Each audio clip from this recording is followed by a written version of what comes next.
In today's video, we're going to talk about something that's extremely challenging and emotional, dealing with the stress of being a family caregiver. This role is stressful and can be long. So today I'm going to give you 5 tips I wish that I knew when I was caring for my mom. These are tips that will help you find balance during this very challenging time. If we haven't met yet, hi, I'm Julianna. My law firm assists those in the sandwich generation. That time when we are squeezed between the responsibilities of caring for our aging parents and still raising our children while working full or part-time. So if you're interested in learning more about estate planning during these years, hit the subscribe button and the notification bell so that you'll be notified when new videos come out every week. So let's get into it. Number 1 tip that I would give to any family caregiver is to set limits. You're only human, you can only do so much. So make sure that at the outset, let it be known how much time and responsibility that you're willing to take on. Setting limits and what you're capable of being able to handle on your own, it also can lead to feelings of guilt.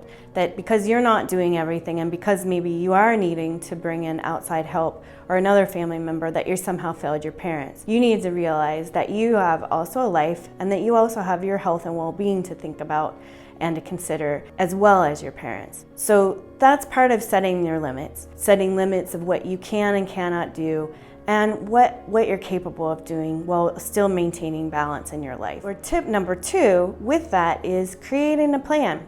Creating a plan on how you can honor the limits that you've set out for yourself and what you're able to be responsible for and where you need to bring in somebody outside, some other outside help and or another family member. In that plan, you can have a day-to-day work schedule. Some people have it on an hourly schedule or they have a per day schedule. Sometimes mom or dad only need help once or twice a week. Sometimes it's a full-time job. And if it is in those circumstances, then we're probably mapping out a full-time day of what's going to happen during that day and who is responsible for what. But having a plan set out and hopefully written out, whether on a written board or in a notebook, is there and available for whoever is doing the family caregiving. Tip number 3 is to find a happy balance. If it's possible that your parent is still capable of some tasks, do them together. If they're still able to do some cooking safely, have them help you in the kitchen. Or if they are able to still do some cleaning, maybe they are able to do dusting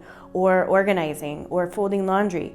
Have them help you with those tasks. Don't take on everything yourself. If at all possible, share the responsibility with other family members. Have somebody that may be bringing in meals a few days a week, or someone who's going to do laundry a couple days a week, and maybe you're doing laundry other days of the week, or cleaning. But share the responsibility is very important, as well as trying to have that happy balance between what works for you and what works for everyone else. Tip number 4, take 5. If you find that you're getting emotional, angry, stressed out, especially if you're starting to lash out at your parent, at your aging parent, a child, or any loved one, take 5 minutes, go on a walk, go get a massage, do some meditation, maybe take a yoga class.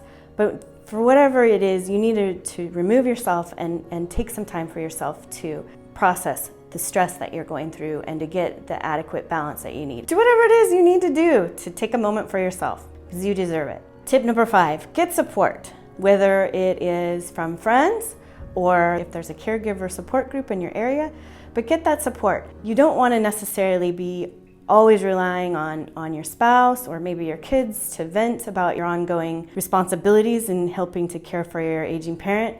But there are others that you could reach out to that are willing and able to help you get through this difficult time in your life. After having experienced caregiving for my mom, I know if I used one or all of these tips, I would have been much better off in caring for her during the difficult time that I did. In this video right here, I give you 10 tips on caring for your aging parents. So watch that video and I'll see you over there.